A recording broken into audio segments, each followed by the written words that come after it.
Welcome back to Family Feud. Kanina, nanalo ng 100,000 pesos ang Laguna Acrobats at kasama natin si Janjan at target nila ay makakuha ng total cash prize of 200,000. Let's go! At panalo rin syempre ng 20,000 ang charity na napili nyo, Janjan. Ano bang napili nyo? Smile Train po. Maraming salamat. Yan. At habang nandun si JR, tayo na muna. Give me 20 seconds on the clock. Ang tanong, ang mga tanong. Sa isang taon, ilang beses ka nagpapakonsulta sa doktor? Go. 3. Una mong naiisip kapag sinabing bloodsucker o taga-sipsip ng dugo. Vampira. Office supply na binibili ng maramihan. Lapis. Inuming binibili sa labas kasi hindi kayang timplahin sa bahay. Tsaa. Ilang feet kaya ang taas ng isang ostrich? 15 feet. Let's go, Janjan. Tingnan natin kung ilang puntos na nakuha mo. So sa ilang taon, ilang beses ka nagpapakonsulta sa doktor? Sabi mo ay 3. Ang sabi ng survey, meron. Una mong naisip pag sinabing bloodsucker, vampira. Ang sabi ng survey, yon. Office supply na binibili ng maramihan, lapis.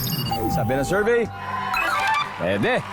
Inuming binibili sa labas kasi hindi kayang timplahin sa bahay. Sabi mo, tsaa. Baka nagkamali ka lang nakakaintindi. Pero ang sabi ng survey ay, meron din. Ilang feet kaya ang taas ng ostrich? 15 feet. Ang sabi ng survey. Meron pa rin. Not bad, Janjan. Very good start. Yan. Tawagin na natin si JR. Jay. Alright.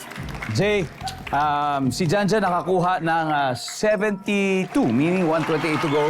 Kayang-kaya. Kunin na natin to para 200,000 na uwi natin, pare ko. At this point, makikita na ng manonood ang sagot ni Janjan. Give me 25 seconds on the clock. Ito na. Sa isang taon, ilang beses ka nagpapakonsulta sa doktor? Go. 2. Una mong naiisip pag sinabing bloodsucker o naninipsip ng dugo. Lamok. Office supply na binibili ng maramihan.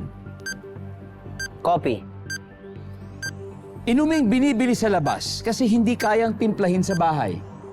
Soft drinks. Ilang feet kaya ang taas ng isang ostrich?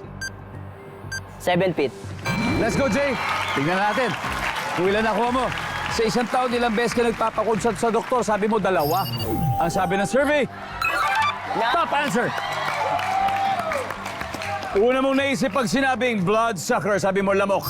Ang sabi ng survey, top answer! Office supply na binibili ng maramihan, sabi mo, kape. Ang sabi ng survey, ay, nako, sayang. Ang top answer ay bond paper or papel.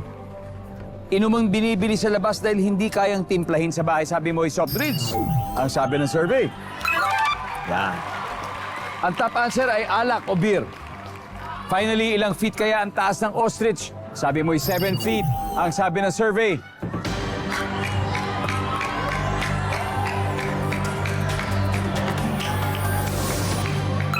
yeah! Sayang. Ang top answer ay 6 feet. Di ba, Jay, congratulations. Nanalo pa rin kayo at nanalo ang Laguna Acrobats ng 100,000 pesos. Wow!